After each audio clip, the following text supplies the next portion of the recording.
નમસ્કાર મિત્રો, સ્વાગત છે આપનું આપણી યુટ્યુબ ચેનલમાં। મિત્રો, આજનો વિડીયો લગભગ તમામ વ્યક્તિઓ માટે ખાસ ઉપયોગી છે અને ચેતવણી ભર્યો આજનો આ વિડીયો છે। મિત્રો, આજના આ વિડીયોની અંદર જે આપણે ઓનલાઈન પેમેન્ટ કરીએ છીએ બરાબર, એના વિશેની હું તમને ચેતવણી આપવાનો છું। કારણ કે મિત્રો, યુપીઆઈ ફ્રોડ એલર્ટ દ્વારા અમુક પ્રકારની ચેતવણી બહાર પાડવામાં આવી છે બરાબર, અને ઘણા ખરા વ્યક્તિઓ એવા છે કે જેના ફ્રોડના હેઠળ એમનો પણ સમાવેશ થઈ ગયો છે બરાબર। આજના સમયમાં મિત્રો ઘણી બધી રીતે ફ્રોડ થઈ શકે છે, એટલે જે આપણે યુપીઆઈ દ્વારા જે કંઈ ઓનલાઈન પેમેન્ટ કરીએ છીએ એમાં કયા કયા પ્રકારની ભૂલો થઈ શકે છે જેના કારણે આપણું ખાતું જે છે એ ખાલી થઈ શકે છે। એટલે એવી મિત્રો હું તમને 5 એવી ટ્રીક આપવાનો છું કે જેના દ્વારા તમામ વ્યક્તિ સેફ રહી શકે છે બરાબર। તો મિત્રો, આ જગ્યાએ તમે જોઈ શકો છો, હું તમને તમામ માહિતી આપી શકું છું। યુપીઆઈ ફ્રોડ એલર્ટ હેઠળ યુપીઆઈ પિન વાપરતા લોકો માટે મહત્ત્વની ચેતવણી બહાર પાડવામાં આવી છે। મિત્રો, ડિજિટલ ચૂકવણી સરળ બની ગઈ, પણ તેની સાથે સાથે ઓનલાઈન ફ્રોડના કેસમાં પણ ઝડપી વધારો થયો છે। ઘણી વખત મિત્રો, નાની લાગતી ભૂલ મોટી નાણાકીય નુકસાનીનું કારણ બની જતું હોય છે। એટલે જો તમે મિત્રો રોજ યુપીઆઈનો ઉપયોગ કરો છો તો આ જોખમ વિશે જાણવું તમારા માટે અત્યંત જરૂરી છે બરાબર। મિત્રો, આજના વિડીયોમાં મેં એક એવો ચાર્ટ બનાવ્યો છે અને એમાં 5 એવી ભૂલો છે કે જેના કારણે હરેક વ્યક્તિને નુકસાન આવી શકે છે। હવે શું છે એ ભૂલ બરાબર, એ તમામ માહિતી આપણે જોઈ લઈ અને વિડીયોની અંદર છેલ્લે સુધી બન્યા રહેજો। મિત્રો, યુપીઆઈ ફ્રોડ વધવાનું મુખ્ય કારણમાં જો આપણે વાત કરીને તો યુપીઆઈ સરળ અને ઝડપી હોવાથી ઘણા લોકો જરૂરી સાવચેતી રાખતા નથી। ફેક કોલ્સ, ખોટા મેસેજ, અજાણી લિંક અને નકલી એપ્લિકેશન દ્વારા સાયબર ઠગો લોકોની વ્યક્તિગત માહિતી મેળવી લે છે। એકવાર યુપીઆઈ પિન અથવા ઓટીપી બહાર જાય તો બેંક એકાઉન્ટ ખાલી થવામાં સમય લાગતો નથી। મિત્રો, વિડીયોને ખાસ ધ્યાનથી જોજો જેથી કરી તમને કેવી રીતે સાવચેતી રાખવી એના વિશેની તમામ માહિતી તમને મળી શકે। મિત્રો, આ 5 ભૂલ જે છે એ કેમ જોખમી સાબિત થાય છે એના વિશેની વાત કરીએ તો મિત્રો, ઘણા લોકો અજાણતા એવી ભૂલ કરે છે કે જે ફ્રોડ માટે સીધો રસ્તો ખોલી આપે છે। આ ભૂલો સમજવી અને તેને ટાળવી તમારા પૈસાની સુરક્ષા માટે સૌથી મહત્ત્વપૂર્ણ પગલું બની શકે છે બરાબર। આજના સમયમાં ઓનલાઈન પેમેન્ટ એકદમ સરળ બની ગયું અને ઝડપી બની ગયું, એના કારણે લગભગ લોકો આનો ઉપયોગ કરતા હોય છે, પણ અમુક એવી ભૂલ કરે છે જેના કારણે આપણને નુકસાની પહોંચે છે બરાબર। હવે મિત્રો, હું તમને એ 5 એવી ભૂલ બતાવું છું। મેં આ જગ્યા ઉપર એક ચાર્ટ બનાવ્યો છે અને એના માધ્યમથી હું તમને સમજાવવાનો પ્રયાસ કરું તો મિત્રો, યુપીઆઈ પિન વાપરતી વખતે થતી સામાન્ય ભૂલો બરાબર, એમાં મિત્રો પહેલા નંબરમાં આવે છે અજાણી લિંક પર ક્લિક કરવી। મિત્રો, વિડીયોને ધ્યાનથી જોજો બરાબર, તમને લાગશે સામાન્ય વાત છે પણ આપણા માટે બહુ ડેન્જર વાત છે બરાબર। જો તમે આનો ઉપયોગ નહીં કરો બરાબર ને આનું ધ્યાન નહીં આપો તો તમને પણ નુકસાની પહોંચી શકે છે। પહેલા નંબરમાં છે મિત્રો અજાણી લિંક ઉપર ક્લિક કરવી બરાબર। તો કેવી રીતે નુકસાન થાય છે આ જગ્યા ઉપર મેં એનું એક ઉદાહરણ આપ્યું છે। તો એમાં મિત્રો આપણે જોઈ શકીએ છીએ કે ફેક વેબસાઇટ દ્વારા યુપીઆઈ વિગતો ચોરી શકાય છે। હાલના સમયમાં મિત્રો કેટલી બધી એવી ફેક યુપીઆઈ આઈડી બનાવવામાં આવી છે કે જેના મદદથી આપણું ખાતું ખાલી થઈ શકે છે બરાબર। કોઈ પણ એક સામાન્ય એવી વસ્તુ હોય છે કે આપણે ગૂગલ પે વાપરતા હોય કે કોઈ ફોનપે વાપરતા હોય તો એમાં પેમેન્ટની જગ્યાએ આપણને રિક્વેસ્ટનો એક ઓપ્શન આવે છે, તો રિક્વેસ્ટની મદદથી પણ ઘણા ખરા માણસો જે છે એમને નુકસાની પહોંચી શકે છે। તો પહેલું મિત્રો આ કારણ છે કે અજાણી લિંક પર ક્લિક કરવી તો પણ આપણને નુકસાની પહોંચી શકે છે બરાબર। બીજા નંબરમાં મિત્રો છે ફોન પર યુપીઆઈ પિન શેર કરવો બરાબર।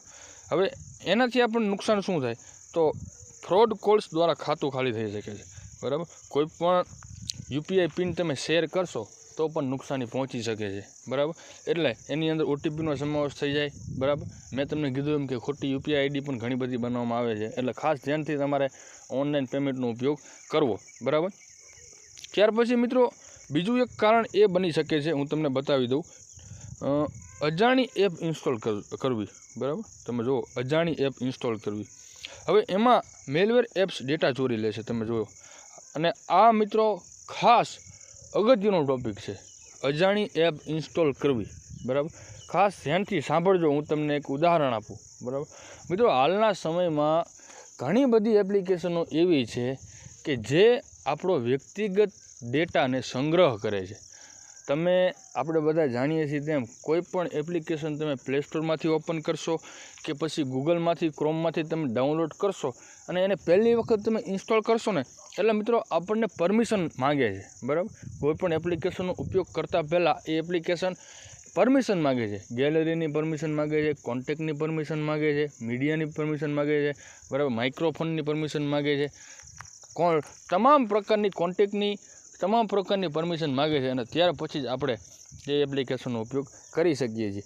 એટલે હું તમને એમ કહું છું કે તમારે જે એપ્લિકેશનની જરૂર છે એ જ એપ્લિકેશનનો ઉપયોગ કરો અને જે એપ્લિકેશન જે આપણે ઉપયોગ કરીએ તે પ્રોફેશનલ એપ્લિકેશન, ઓફિશિયલ એપ્લિકેશન હોવું જોઈએ. કોઈ થર્ડ પાર્ટી એપ્લિકેશનનો ઉપયોગ કરશો નહીં, કારણ કે થર્ડ પાર્ટી એપ્લિકેશનનો ઉપયોગ કરવાથી આપણને નુકસાન પહોંચી શકે છે. એટલે અજાણી એપ ઇન્સ્ટોલ કરતી વખતે ખાસ ધ્યાન રાખવી. ત્યાર પછી મિત્રો એક બીજું કારણ બની શકે છે QR કોડ સ્કેન કરતી વખતે બેદરકારી, બરાબર. એનાથી આપણને શું નુકસાન થાય? તો ખોટા QR કોડથી પૈસા ટ્રાન્સફર થઈ જાય છે, એનું પણ તમારે ખાસ ધ્યાન રાખવું. હાલમાં ફ્રોડ થવાના ઘણા બધા ઓપ્શન છે. ફ્રોડ કરનાર વ્યક્તિ પાસે ઘણા બધા એવા સોફ્ટવેર હોય છે કે જેની મદદથી તે આપણને નુકસાન પહોંચાડી શકે છે. એટલે ખોટા QR કોડ સ્કેન કરતી વખતે પણ તમારે ખાસ ધ્યાન રાખવી જરૂરી છે, બરાબર. ત્યાર પછી મિત્રો આગળનું એક આપણે કારણ જોઈ લઈએ. મિત્રો છેલ્લું અને અગત્યનું ઓપ્શન, બરાબર, એમાં તમે જુઓ જાહેર વાઈફાઈ પર UPI ઉપયોગ, બરાબર. એનાથી આપણને નુકસાન શું થશે? તો હેકિંગથી માહિતી લીક થવાની શક્યતા રહે છે.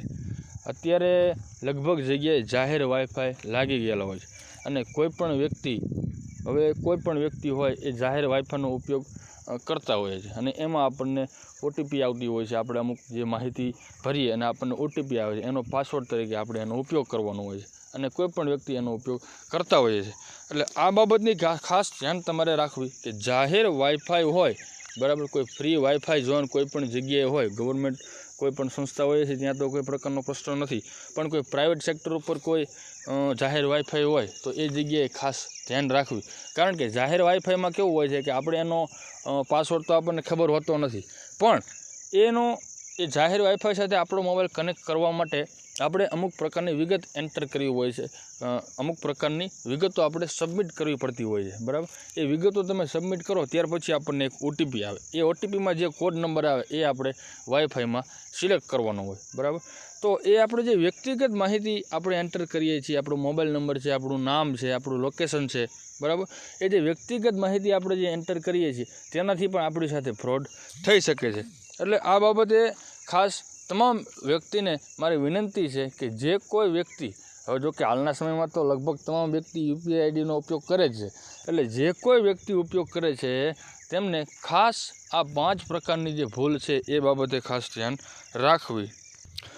મિત્રો UPI પિન અથવા OTP ક્યારેય કોઈ સાથે શેર ન કરવો જોઈએ. ભલે સામેનો વ્યક્તિ પોતાને બેંક કર્મચારી કસ્ટમર કેર બતાવે, કોઈપણ બેંક અથવા UPI સેવા પ્રદાન કરતા ક્યારેય ફોન પર પિન માંગતા નથી. આવો ફોન આવે તો તરત જ કાપી નાખો અને બેંકને જાણ કરવી, બરાબર. ખાસ ધ્યાનથી મિત્રો જોજો. આજના વિડીયોમાં હું તમને એક પોઈન્ટ અગત્યનો બતાવું છું, બરાબર. ત્યાર પછી મિત્રો છે ફ્રોડથી બચવા માટે શું ધ્યાનમાં રાખવું? તો UPI એપ હંમેશા અધિકૃત એપ સ્ટોરમાંથી જ અપડેટ કરવી, બરાબર. મેં તમને કીધું એમ કોઈ પણ એપ્લિકેશન ઇન્સ્ટોલ કરો ને તો તેને જે ઓફિશિયલ સ્ટોર છે એમાંથી ઇન્સ્ટોલ કરવી. ટ્રાન્ઝેક્શન નોટિફિકેશન નિયમિત ચેક કરવું અને કોઈ શંકાસ્પદ પ્રવૃત્તિ જણાય તો તરત જ એકાઉન્ટ બ્લોક કરાવવું ખૂબ જ મહત્ત્વપૂર્ણ છે. સમયસર પગલાં લેવાથી મોટું નુકસાન અટકાવી શકાય છે. આ બાબતની ખાસ તમારે મિત્રો ધ્યાન રાખવી. મિત્રો ડિજિટલ ચૂકવણી માટે સરકારની ચેતવણી શું છે એ તમને બતાવી દઉં. ડિજિટલ પેમેન્ટ સુરક્ષા માટે ગવર્મેન્ટ ઓફ ઇન્ડિયા અને બેન્કો દ્વારા સતત જનજાગૃતિ અભિયાન ચલાવવામાં આવી રહ્યા છે. સરકારનું લક્ષ્ય છે કે લોકો ડિજિટલ ચૂકવણીનો ઉપયોગ કરે, પરંતુ સાવચેતી જે છે એ આપણા માટે ખાસ મહત્ત્વની છે. એટલે સરકાર દ્વારા પણ ઘણા બધા પગલાં લેવામાં આવે છે અને કોઈ પણ વ્યક્તિ ફ્રોડ સાથે આવી ગયા હોય તો એને જરૂરી પગલાં લઈ લેવા. ટૂંકમાં મિત્રો હું તમને એટલું કહું કે UPI સુવિધાજનક તો છે જ, પરંતુ થોડી બેદરકારી પણ ભારે નાણાકીય નુકસાનનું કારણ બની શકે છે. મિત્રો આ પ્રમાણે ઉપર જણાવેલી ભૂલો ટાળી અને સતર્ક રહીને તમે તમારા બેંક એકાઉન્ટને સુરક્ષિત રાખી શકો છો. તો આશા રાખું છું કે આજનો આ વિડીયો હરેક વ્યક્તિને ઉપયોગી લાગ્યો હશે. તો વિડીયોને લાઇક કરજો અને આપણી આ ચેનલને સબસ્ક્રાઈબ પણ જરૂરથી કરજો.